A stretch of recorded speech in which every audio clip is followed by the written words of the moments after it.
మంచి ముచ్చం మేలి పగడం పచ్చకర్పూరం పద్మావతి దేవి పూజకు పసిడి కలశం పెట్టరే. బంతులు శామంతులు ఆ తల్లి కురులను తురవగా ఆ సన్నజాజులు సీమలో విహరించగా. 6 వన్నెల మ్రోములు కస్తూరి తిలకము దిద్దగా ఆ బొగ్గలొలికే సిగ్గుపై ఒక దిగ్గు చుక్కను పెట్టగా.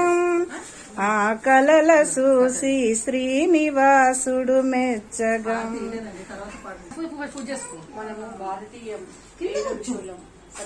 చదువుతారండి.